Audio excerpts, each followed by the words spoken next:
Diploma daw diskarte. Puta ang tunog ng usapan na to, no? Tinatanong pa ba yan? Ha?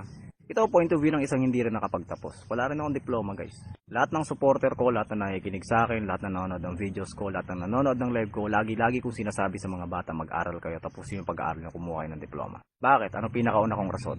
Nasa Pilipinas ka. Pilipino ka. Pilipinas, sobrang taas ng standards, mababa sahod. Mag-a-apply ka ng kahera sa mall, dapat college graduate. Na-imagine yun. Kung gaano kahirap ang buhay ng walang tinapos sa Pilipinas.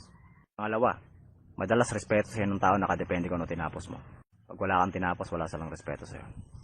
Kayo kung gusto nyo maranasan yun. Pangatlo, di ko maintindihan itong mga motivational speaker na to na nagsasabing, huwag na kayo mag-aral, dumiskarte na lang kayo. Mas importante yung diskarte kaysa diploma. Tapos wala silang diploma.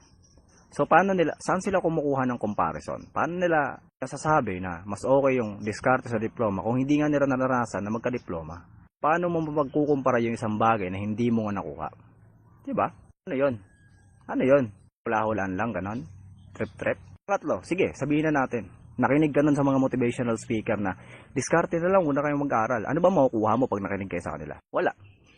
Motivation lang na huwag na kayo mag-aaral. Yun lang naman ibibigay nila sa inyo. Tapos gagawin lang nilang sample yung mga buhay nila na ako nga ganito, ako nga ganyan, ako nga ganito, ako nga ganyan. Tapos ikaw naman, tanga ka, nakalimutan mo na magkaiba kayo ng buhay.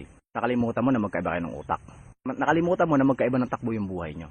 Nakalimutan mo yung mapait na katotohanan na hindi porket kaya ng iba, kaya mo rin. Kasi magkakaiba tayo ng pagkatao. Diba?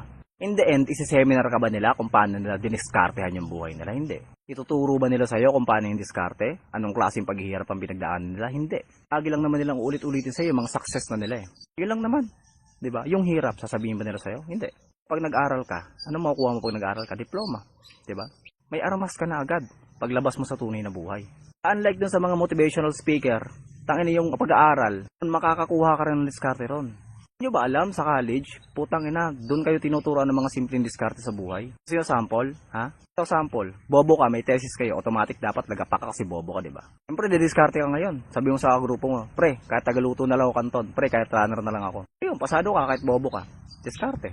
Making something out of nothing, di ba? Makakapag-adjust ka, kahit kakaunti lang yung meron ka. Yun ang diskarte. At yun ang makukuha mo sa college. Mas mabuti pa yung kolehiyo, tuturuan ka ng diskarte. Kaysa doon sa mga putang ina motivational speaker na yan, mga walang kwenta.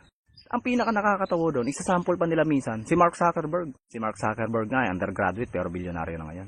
Puta na si Mark Zuckerberg, henyo yun. IQ nun, 152. Kasi ikaw naman natatanga-tanga ka, hindi mo nga alam kung ano yung square root ng 12, naniwala ka naman. Alam nyo dapat gawin yung motivation? Si Johnny Sins. Si Johnny Sins, naging doktor na, nag-abogado pa. Hindi pa siya nakontento, nagpulis pa siya. Fireman. Minsan naging astronaut pa nga. Tapos ikaw wala ka nang bilang, ayaw pa mag-aral. Kulit mo naman.